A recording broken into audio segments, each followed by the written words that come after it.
Olá, boa noite, queridos amigos, queridas amigas, muita paz.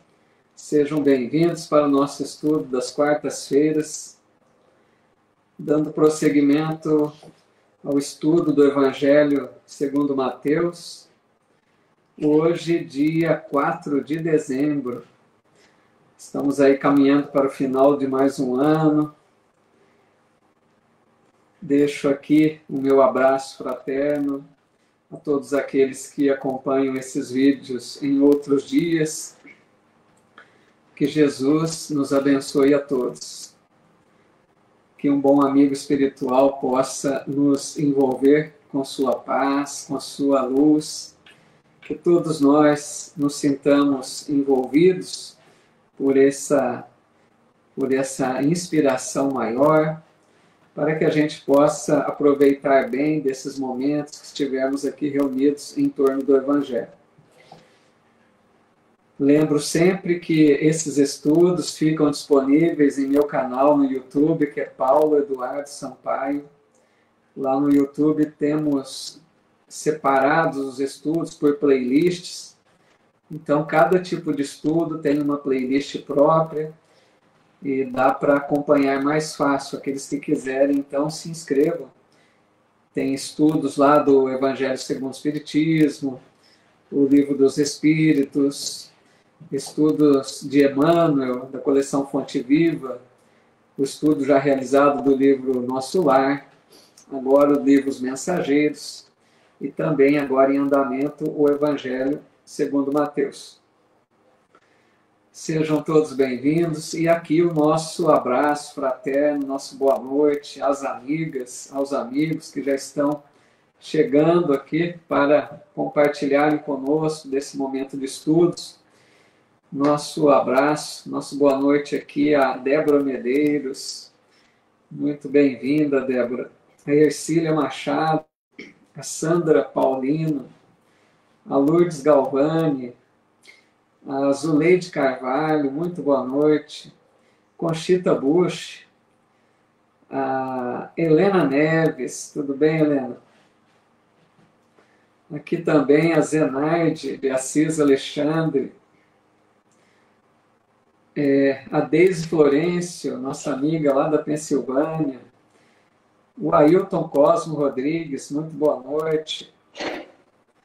E a todos que aí estão, já chegando também para mais essa noite de estudos. A Zaida Borba também aqui chegando. Muito legal.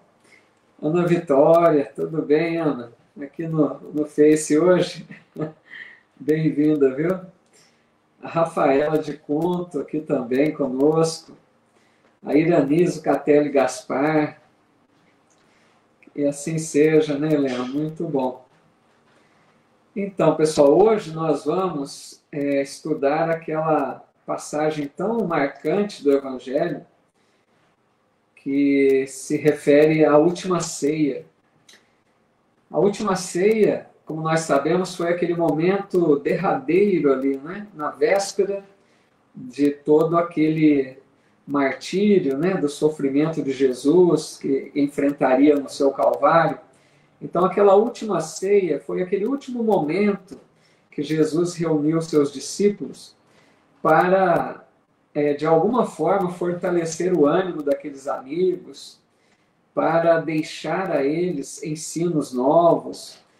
Jesus, ali na última ceia, promete a enviar, né, aos discípulos e a todos nós um novo Consolador, porque ele era o primeiro Consolador. Então, o que ele prometia ali era a vinda do Espiritismo, como nós sabemos, o Consolador prometido pelo Cristo, para fazer relembrar tudo que ele havia dito. E ali também, Jesus fala várias coisas, vários ensinos, e ele deixa, né, uma frase marcante que ele diz, um novo mandamento vos dou, que vos ameis assim como eu vos tenho amado. E assim todos reconhecerão que sois meus discípulos, por muito vos amarem. Então vejam que belo tudo isso, né? Então, nós vamos estudar aqui hoje um pouquinho desse momento, dessa última, né, reunião de Jesus com os discípulos, que ficou conhecido como a última ceia. Tá legal?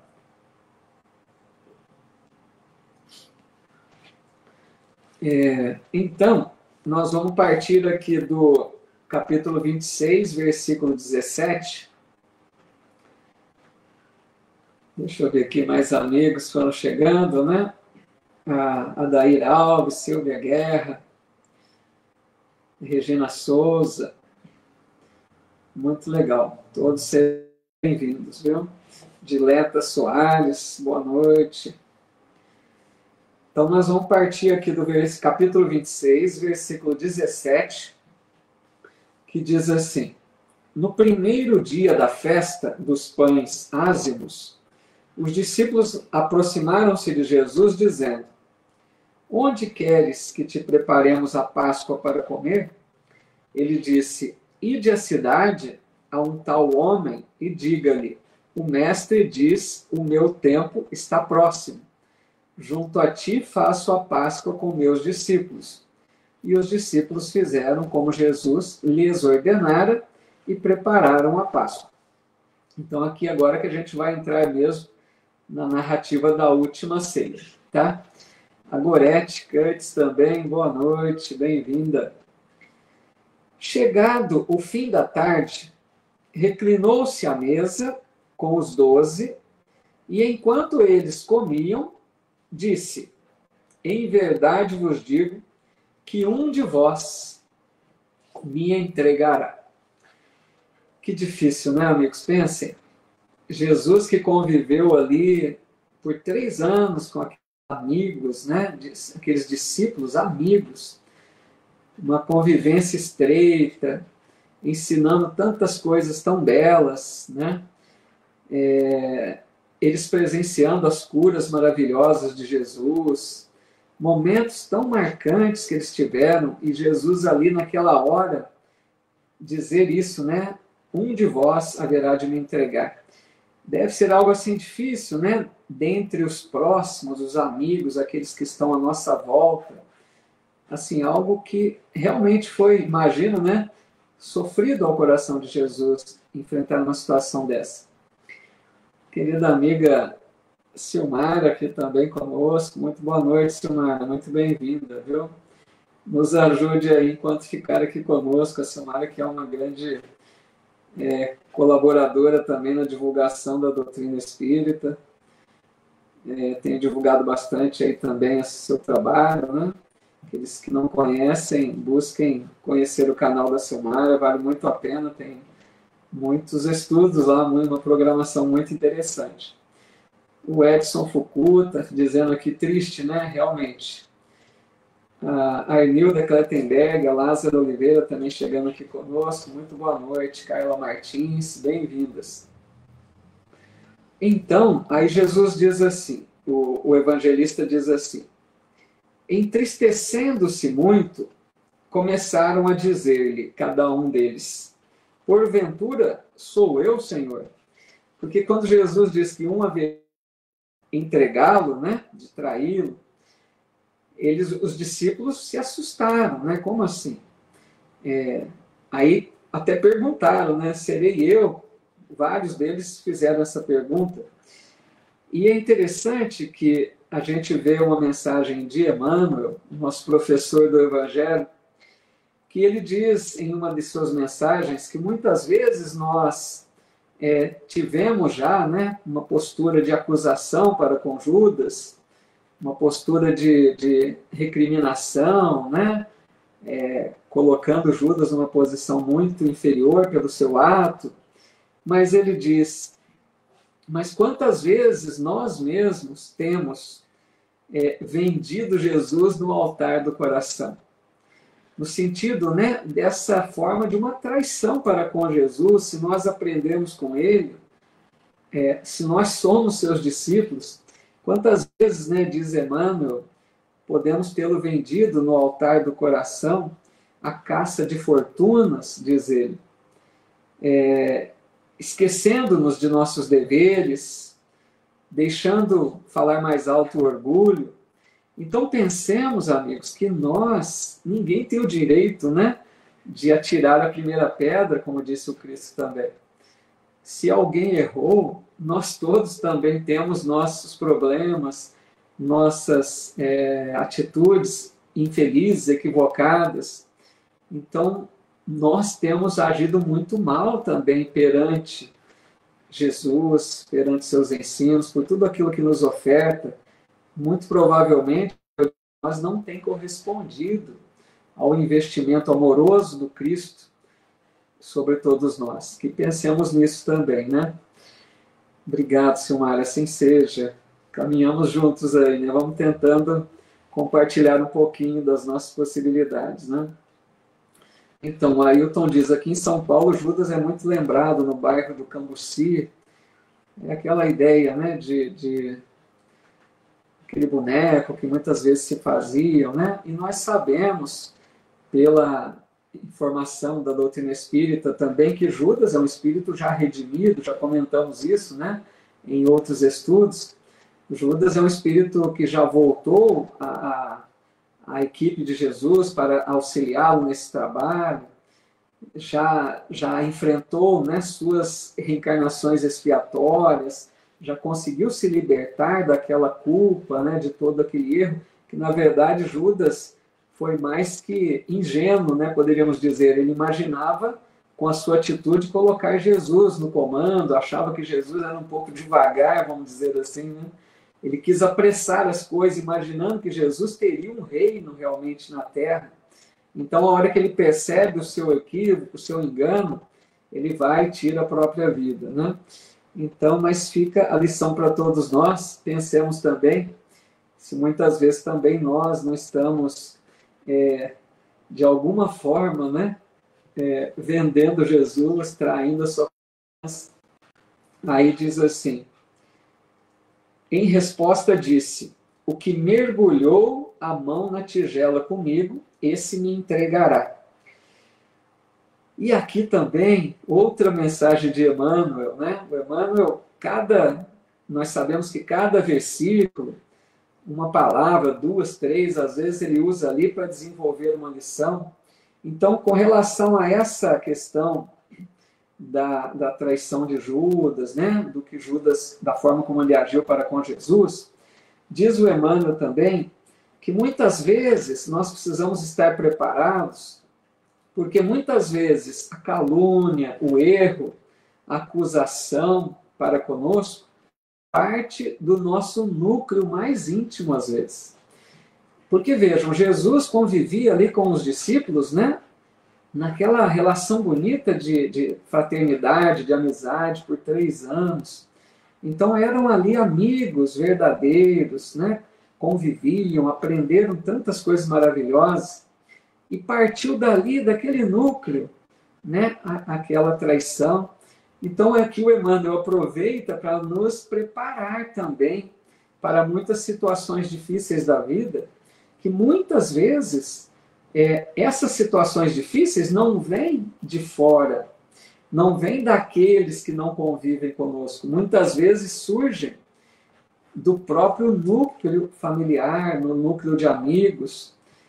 Então é muito comum que isso aconteça, para que a gente esteja pronto, né, para possíveis situações difíceis como essas e saibamos lidar, né, entendendo que a fragilidade da condição humana, né, a falta ainda de um preparo maior, de uma fortaleza moral, muitas vezes surge ali no próprio núcleo, né, familiar, no núcleo de amigos, às vezes no meio ali na casa espírita, que nós saibamos, né, estejamos preparados para possíveis problemas nesse sentido. E diz assim, o Filho do Homem vai ser entregue conforme está escrito a seu respeito. Ai, porém, daquele por quem o Filho do Homem é entregue. Melhor seria para ele se aquele homem não tivesse nascido. Aqui pode dar uma ideia, a gente poderia até chegar a pensar que Jesus estava ali imaginando um castigo para Judas, né? já dizendo que ele seria castigado pelo seu erro. Olá, Luci, tudo bom? Jamais, amigos, pensemos em castigo, né? Em uma forma de vingança, em uma punição. Na lei de Deus não há isso. A lei de Deus é educativa, acima de tudo. Então, o que Jesus está dizendo aqui, que é lógico, que ele imaginava que a atitude infeliz de Judas, a sua própria consciência lhe cobraria isso. Como nós vimos logo a seguir, ele vai tirar a própria vida, desesperado, né, ao perceber o seu erro. Então, no sentido de que todas as vezes que agimos mal, a própria consciência nos cobra. E muitas vezes a consequência é dura, é difícil, né?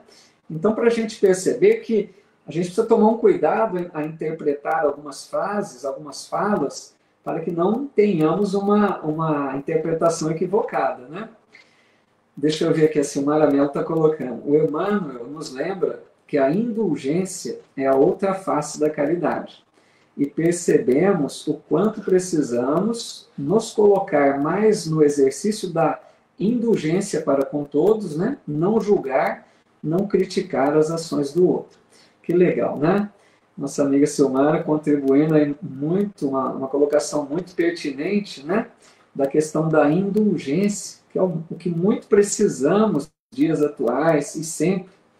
Esse cuidado, né, de não julgar, de não enxergar o cisco no olho do irmão e não ver a trave no nosso, como diz também em outra passagem, né? Então, esse cuidado que fica aí nesses alertas, né, como o Silmara nos lembra, que o Emmanuel deixa de lições aí para nós, esse cuidado muito grande com a indulgência. Obrigado, Silmara.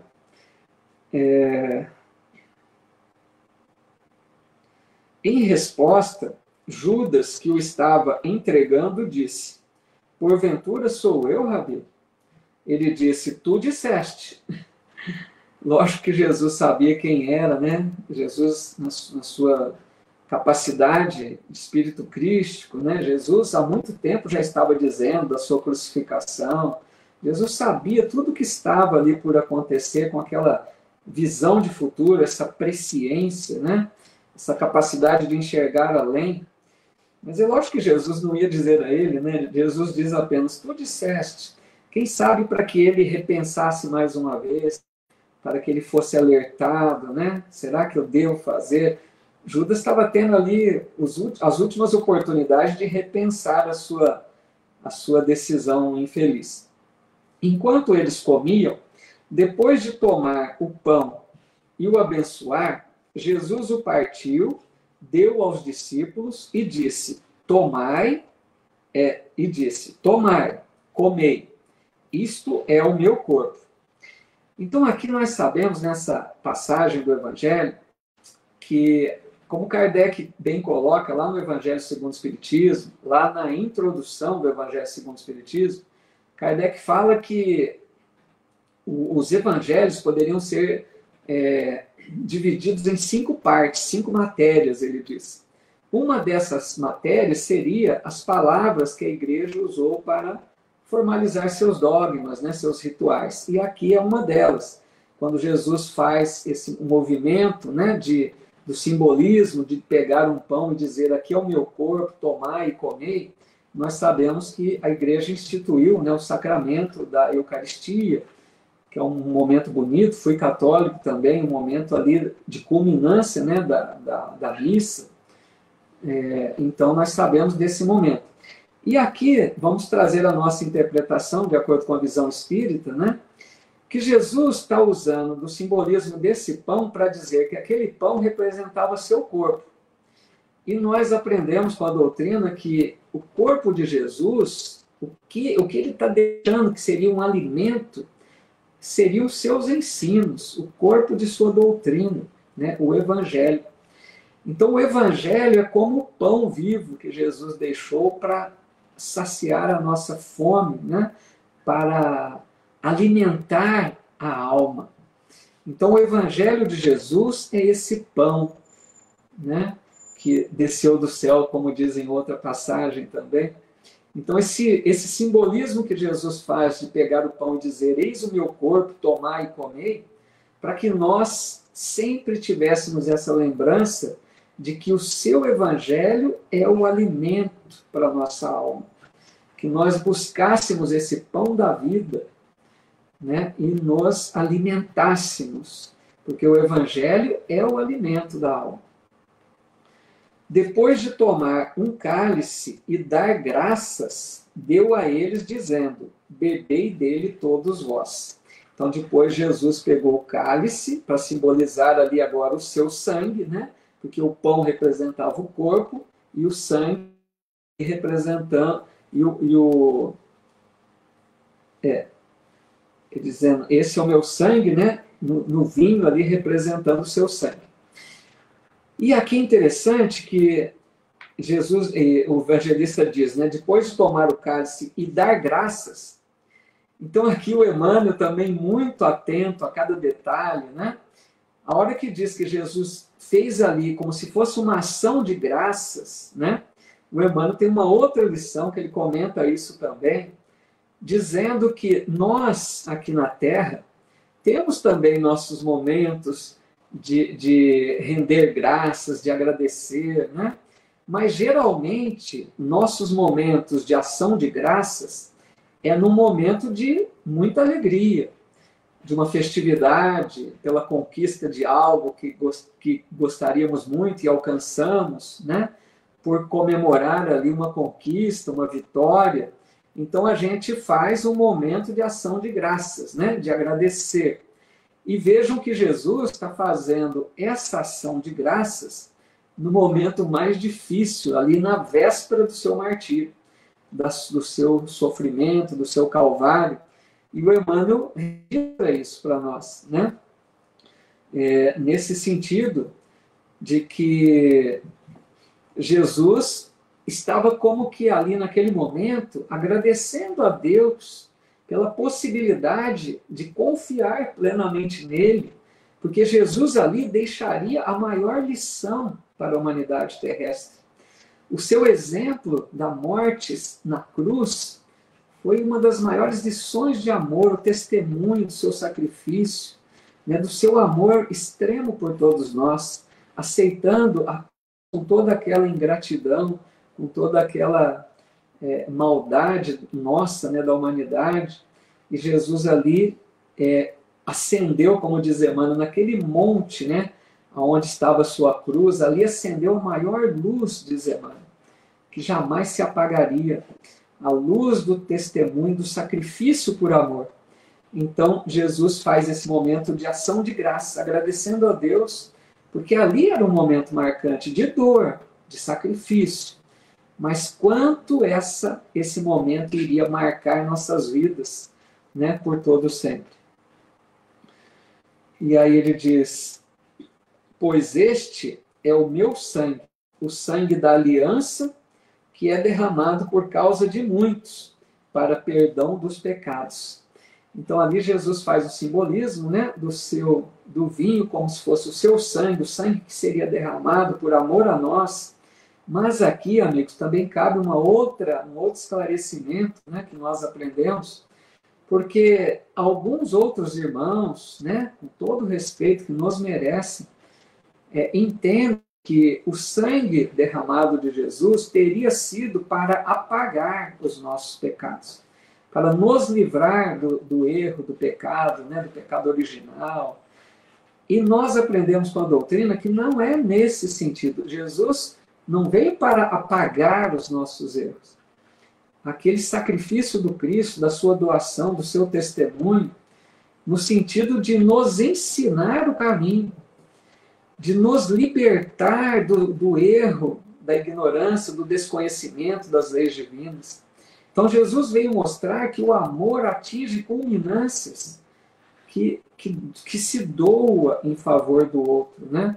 Então esses exemplos de Jesus, a luz que ele trouxe com seus ensinos, vieram no sentido de nos abrir os olhos para a realidade maior da vida, para o conhecimento melhor das leis de Deus. Então Jesus vem nos libertar do erro, de tudo aquilo que nos escraviza. Por isso que ele diz: conhecereis a verdade, e a verdade vos libertará. Então, é nesse sentido que nós entendemos que Jesus, vamos dizer, morreu por nós. Ele aceitou, né, toda essa situação tão difícil. E percebamos uma coisa muito interessante. Jesus, durante toda a sua missão, realizou fatos extraordinários. Jesus curou pessoas das situações mais difíceis, improváveis. Jesus caminhou sobre águas, multiplicou pães, fez assim coisas espantosas. Mas no momento do seu calvário, daquele momento em que ele foi preso e que começou ali o seu julgamento, condenação, Jesus não usou nada em seu favor, dos seus poderes. Porque ele poderia, se ele quisesse, usar de algum recurso e não sofrer tudo aquilo. Jesus não usou nada dos seus poderes em seu próprio favor. Como que aceitando a situação dolorosa, porque ele sabia que estava sujeito a isso. Mas ali, como já dissemos, né, uma das maiores lições de onde chega esse amor que aceita o sacrifício, né, a renúncia em favor dos seus irmãos em humanidade. A Zaida colocou aqui também, né, Jesus veio nos mostrar a face, né, no sentido, dai a outra face, como ele ensina, né? E a Carla Martins dizendo, todos somos chamados a nos preparar na seara de Jesus, somos os trabalhadores da última hora. É isso mesmo, né, Carla? Que nós que temos aí as oportunidades, né, mesmo que contratados como aqueles da parábola, lá na última hora para o serviço, também receberemos da mesma forma como os primeiros, desde que nós sejamos bons trabalhadores, né, na seara, façamos aquilo que esteja ao nosso alcance, com amor, com dedicação, trabalhemos, né, nessa seara de amor. Eu, porém, vos digo, não mais beberei a partir de agora deste fruto da videira, até aquele dia em que o beba convosco, vinho novo no reino de meu Pai. Como uma despedida ali já, né, mostrando que ele deixaria, então, o corpo físico, né, à espera de um reencontro depois no mundo espiritual. Tudo bem quanto a essa passagem aí, meus amigos, para a gente seguir à frente?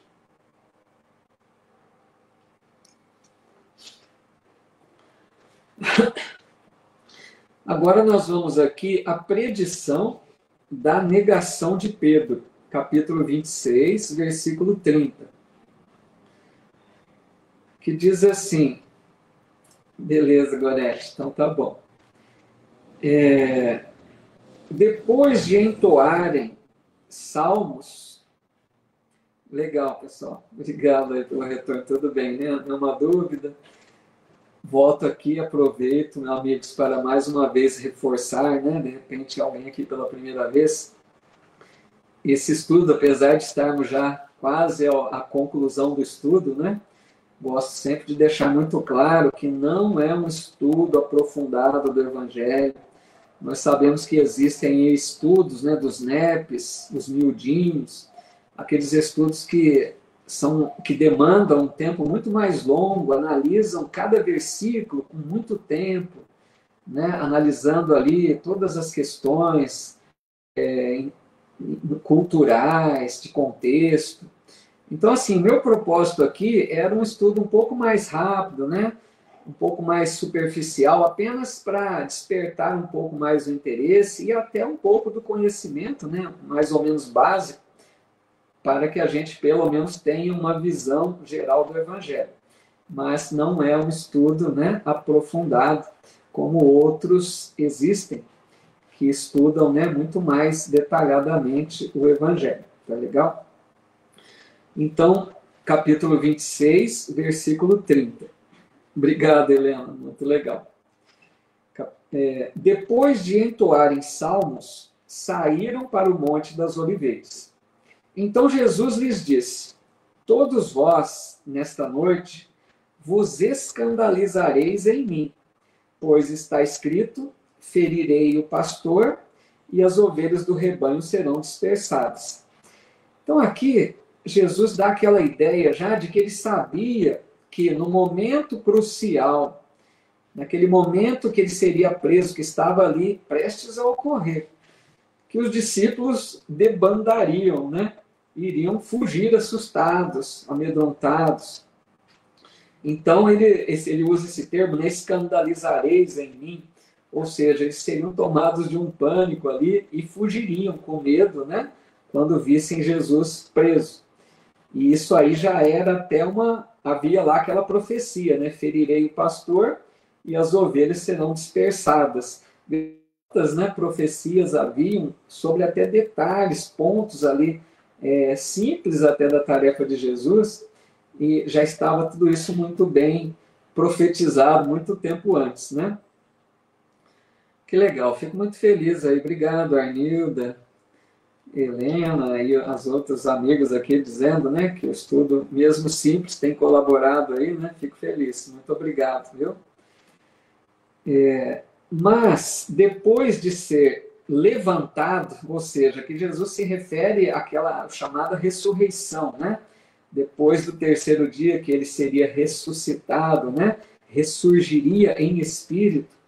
Então, depois de ser levantado, irei à frente de vós para a Galiléia.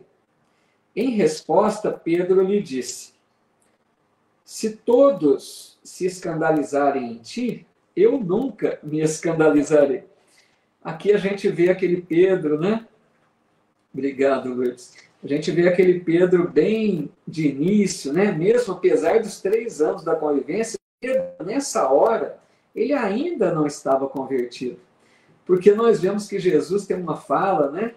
Que Jesus chega a dizer a Pedro em determinado momento: Pedro, quando te converteres, confirma teus irmãos. Vejam, 3 anos depois da convivência. Está lá, aqui faz parte também, né, de uma revelação da doutrina espírita, nessas obras, né, maravilhosas que mostram o outro lado, né, um complemento do evangelho até. Então, Pedro, aqui nessa altura, né, com tanta convivência com Jesus, ainda não estava plenamente convertido à mensagem do Cristo. Mas ele ali queria, né, ele sempre se mostrava como muito dedicado, que ele acompanharia Jesus onde fosse, sempre ele primeiro a tomar ali as iniciativas para mostrar aquele respeito, aquele amor por Jesus que realmente ele tinha, né? Então ele sempre queria deixar claro que ele não deixaria Jesus em momento algum, né? Mal imaginando o que haveria de acontecer. Disse-lhe Jesus: em verdade te digo, Pedro, que nesta noite, antes de cantar o galo, me negará 3 vezes. Imagina, para Pedro ouvir isso deve ter sido duro, né? Porque ele se achava, né, o maior, assim, muito dedicado a Jesus, ele imaginava que tudo ele faria por Jesus. Quando Jesus diz isso a ele, imagino que deve ter sido, né, estranho ouvir isso do próprio mestre, que ele haveria de negá-lo. Ele jamais imaginava uma situação dessa, né? Olá, querido amigo Walter José Lima, do SESDA, né? Casa Seara do Divino Amigo, lá de Sacramento, onde já tivemos oportunidade também de realizar um estudo do Evangelho. Boa noite, viu, meu amigo? Bem-vindo. Disse-lhe então Pedro: ainda que seja necessário morrer contigo, não te negarei. E todos os discípulos disseram o mesmo. Então Pedro ali, como se dissesse a Jesus, né, que ele estava equivocado. Imaginando, né, que seria um absurdo dizer que ele iria traí-lo, que ele iria negá-lo, né? Ele não imaginava jamais. Ele disse que se preciso for, morrerei junto. E mal sabia, né, o desenrolar ali das ocorrências seguintes. O Ailton está dizendo: na verdade, por tudo isso, Pedro era mais convicto do que nós nos dias de hoje. Com certeza, né? Apesar de tanta fragilidade, é aquela situação. Mas por isso, né, Ailton, que nós, eu digo assim, dos discípulos, acho que a gente tem uma semelhança maior com Pedro, né? Desses que se transformaram nos grandes trabalhadores do Cristo. nós vemos um pouco mais de afinidade com Pedro, porque vemos um Pedro ainda frágil, né? Apesar dessa dedicação toda, desse amor por Jesus, ele mostrava ainda uma certa fragilidade. Bom, aí no capítulo 26, versículo 36,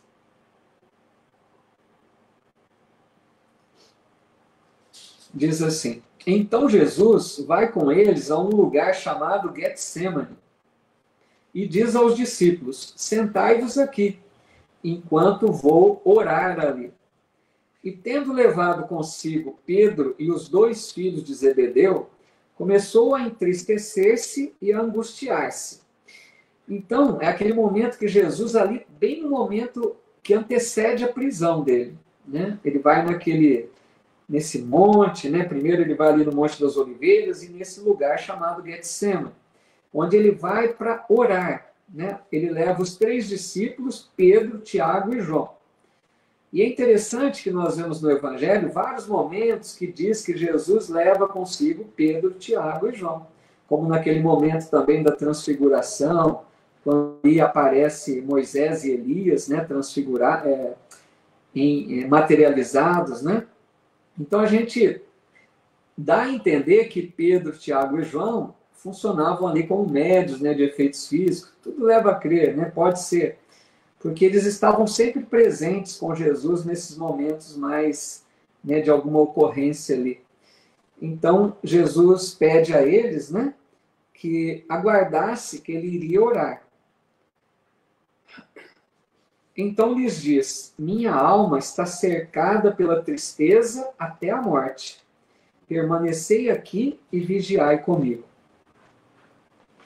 Aqui nós vamos começar a ver, né, algumas falas que poderiam nos dar uma ideia de que Jesus estava um tanto quanto amedrontado para com aquilo que haveria de acontecer-lhe. Mas jamais nós poderemos pensar nesse sentido. Jesus, que é um Cristo, né?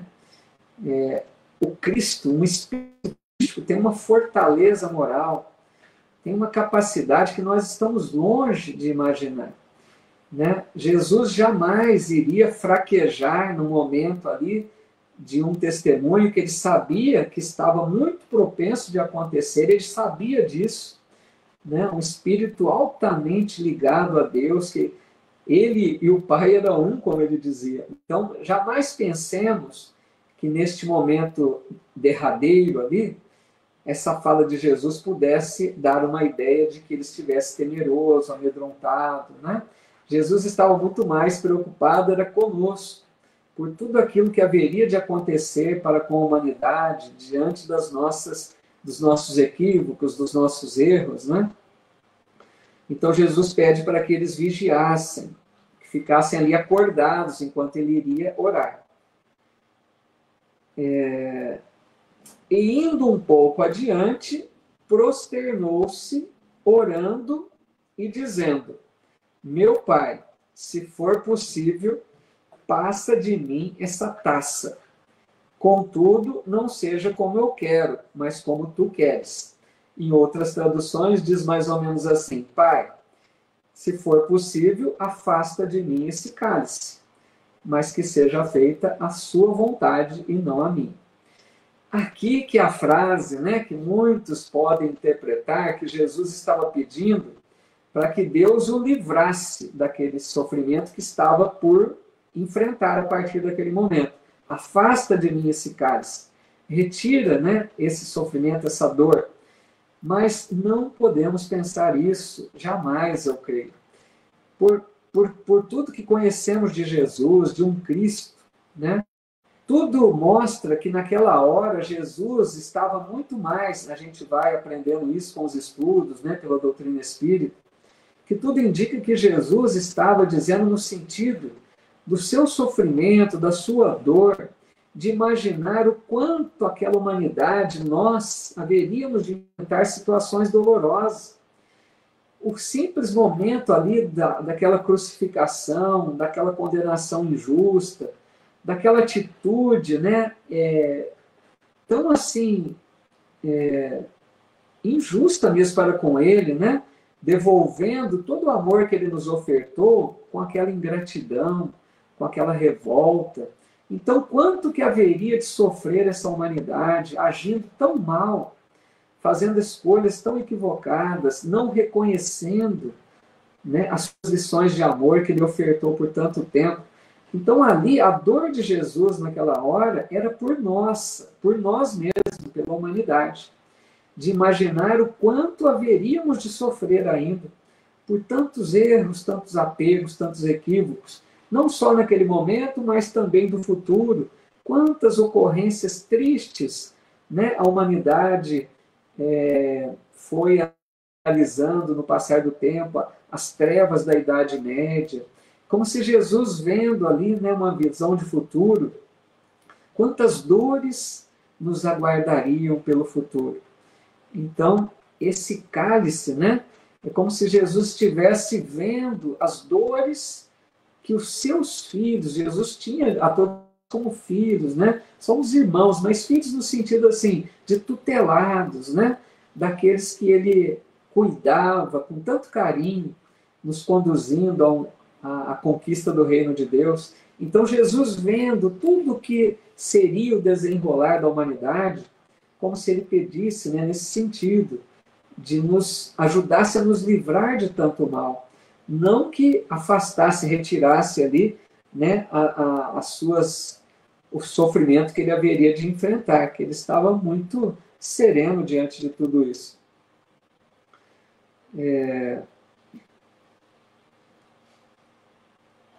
Vai até os discípulos e os encontra dormindo. Diz a Pedro: então, nenhuma hora fostes capaz de vigiar comigo? Então vejam, né? Jesus pediu uma horinha para que eles ficassem alertas ali, vigilantes, atentos, para que ele pudesse orar, né? Ele sabia que mais tempo, menos tempo, chegariam ali aqueles enviados pelos sumos sacerdotes que iriam prendê-lo, né? Ele sabia de tudo isso. Então ele estava aproveitando os últimos momentos ali para aquela oração, para se preparar e pedindo aos discípulos que se mantivessem vigilantes, né? Acordados. Então, até o Emmanuel comenta isso também numa outra lição, que Jesus veio para nos acordar.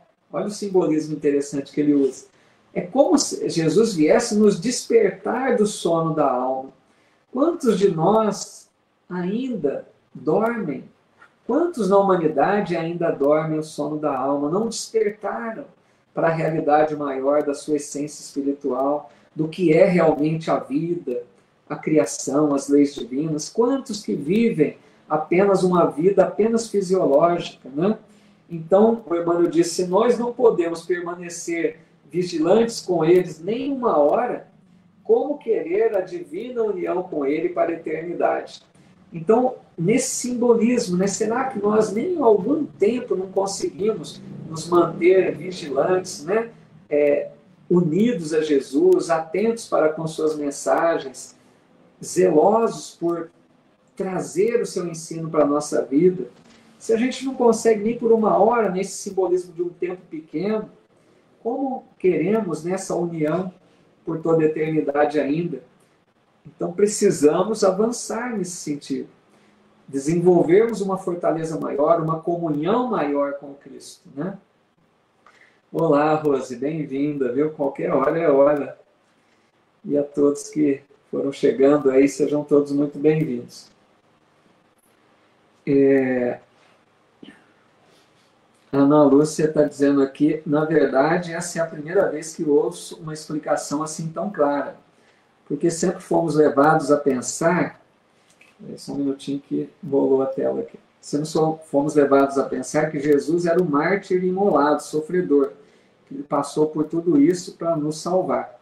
Então, essa ideia, né, Ana Lúcia, foi a que também muitos de nós recebemos, né, pelo entendimento, né, de uma outra visão religiosa, com todo o respeito que nós temos que ter, né?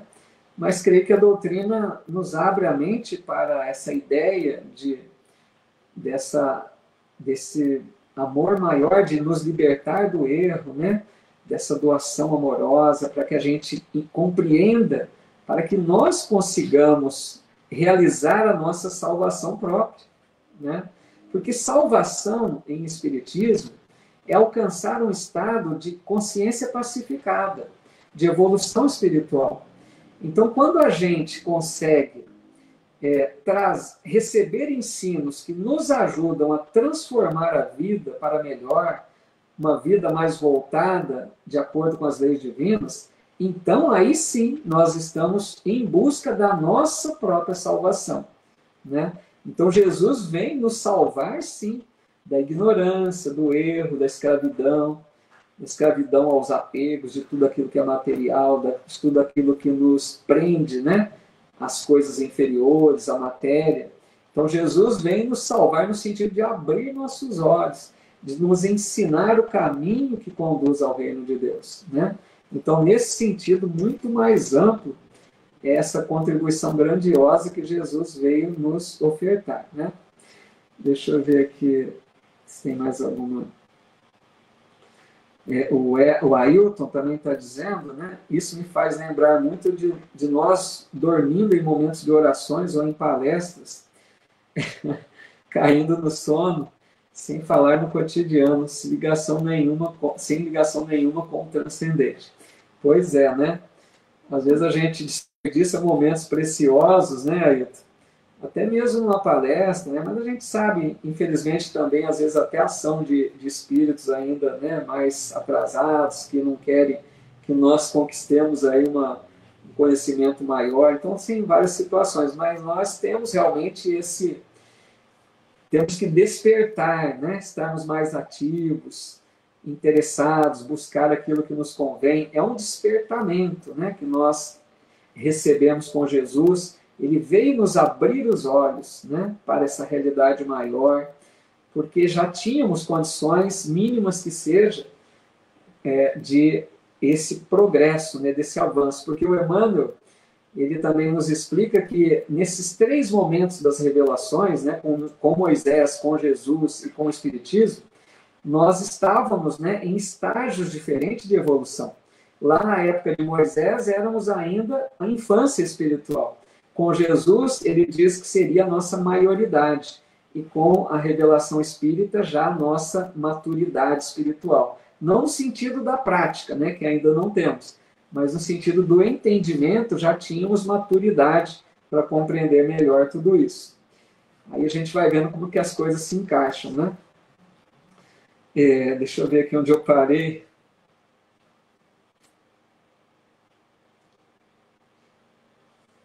Aí ele diz: vigiai e orai para que não entreis em tentação.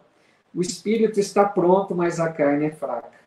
Novamente, pela 2ª vez, depois de sair, orou, dizendo: meu Pai, se não é possível passar essa taça sem que eu beba, seja feita a tua vontade. Mais uma vez ali, repetindo, percebendo a invigilância dos discípulos, né? E após vir novamente, os encontrou dormindo, pois os olhos deles estavam pesados.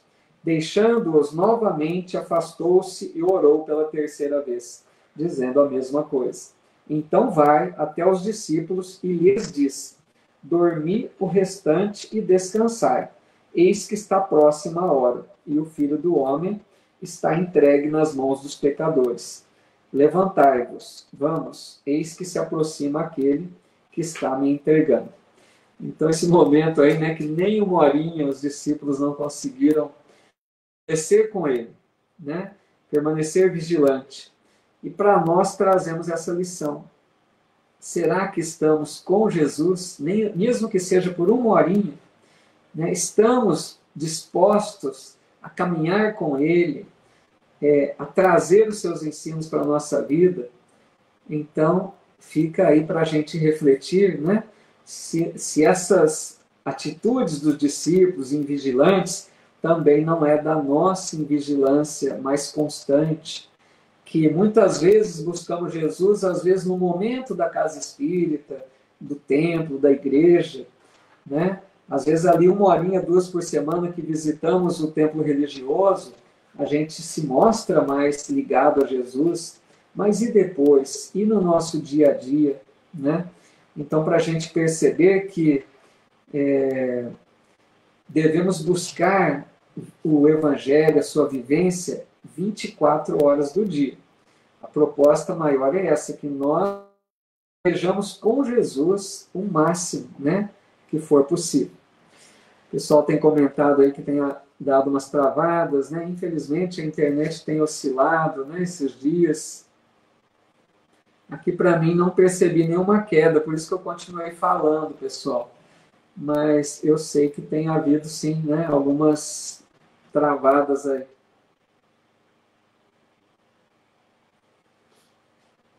Deixa eu ver aqui onde eu parei.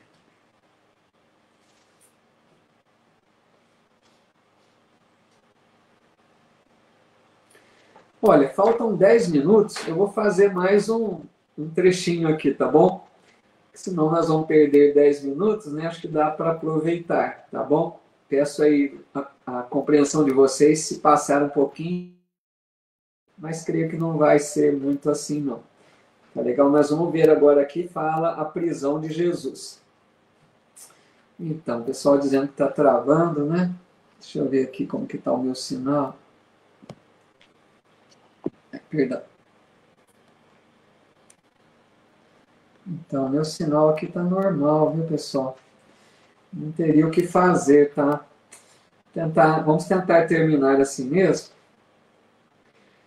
Então, capítulo 26, versículo 47. Então, olha que estranho, né? A Daisy está lá na Pensilvânia, para ela está normal.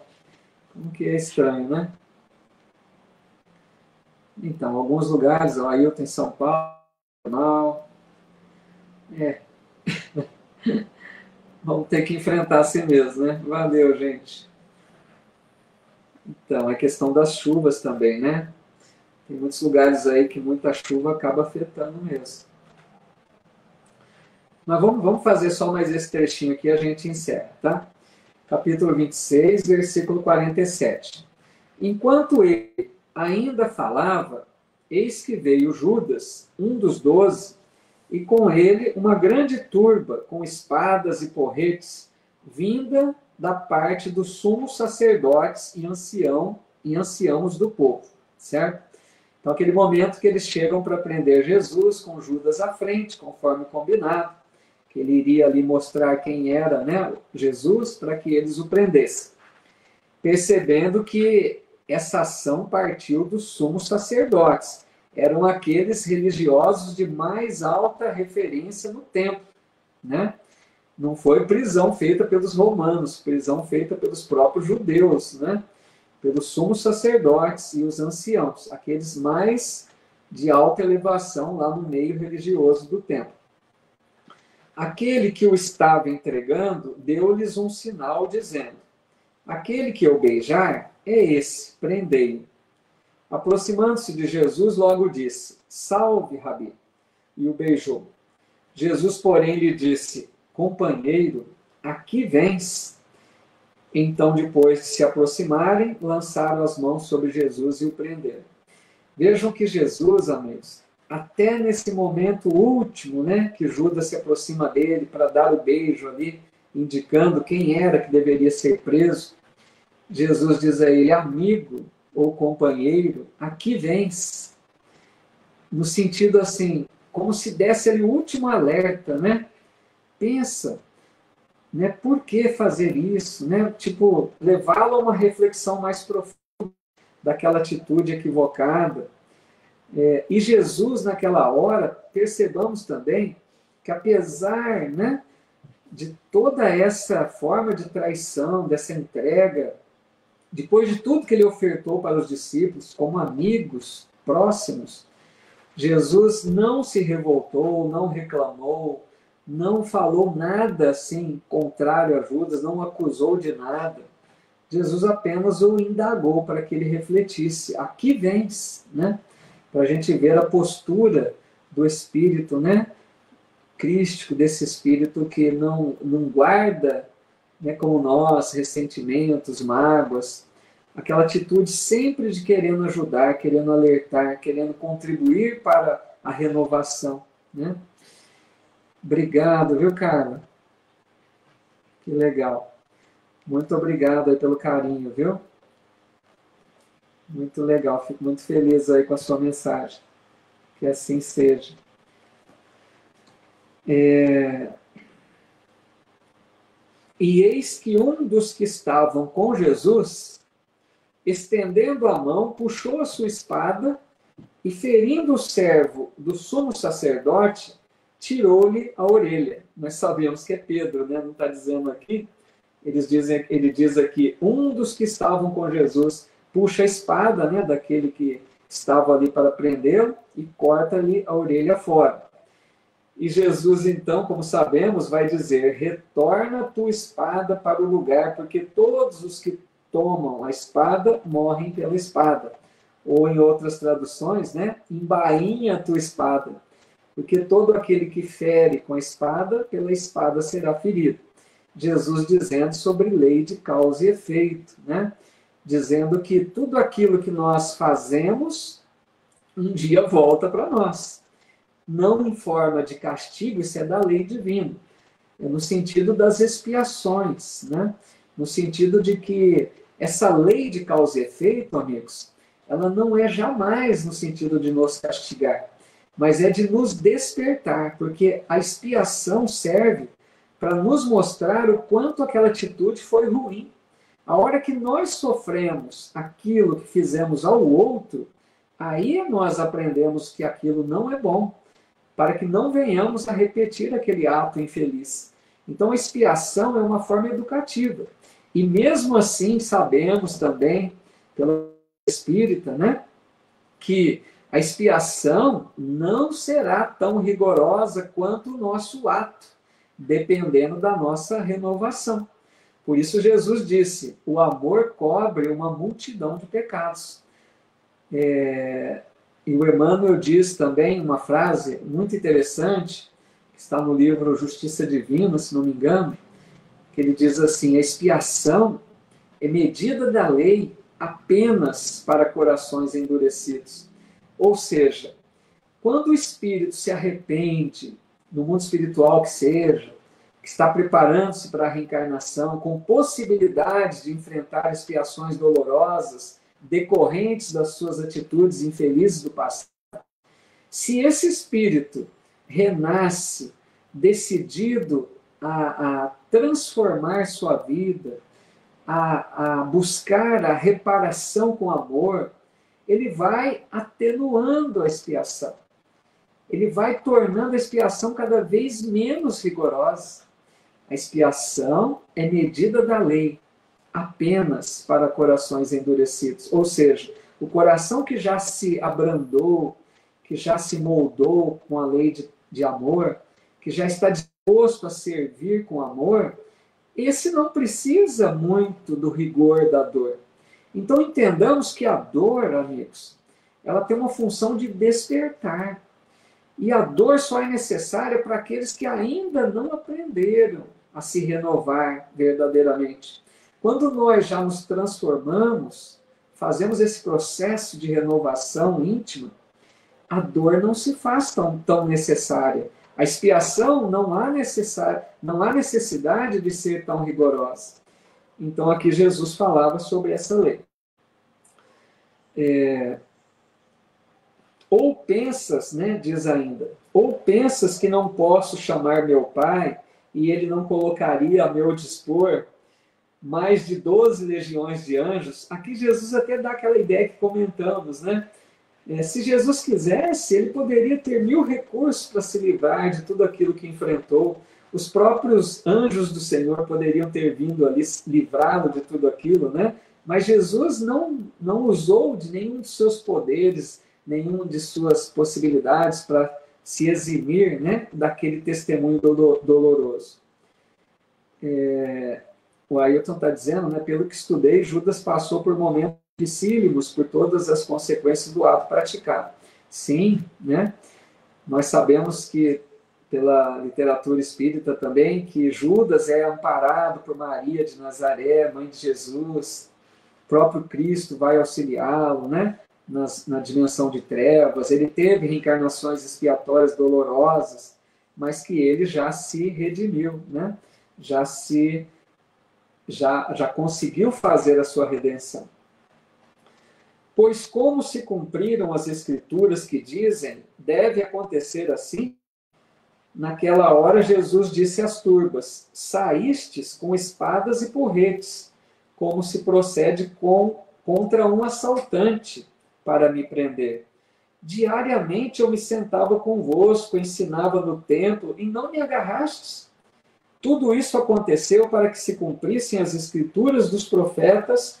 Então todos os discípulos, deixando-o, fugiram.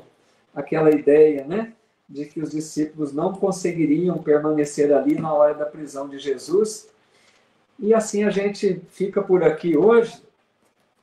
Na próxima semana, então, a gente vai para o tópico chamado Jesus diante do Sinédrio, ali quando já é levado preso, para a gente não extrapolar. Tá vendo? Deu certinho aqui a nossa 1 hora de estudo.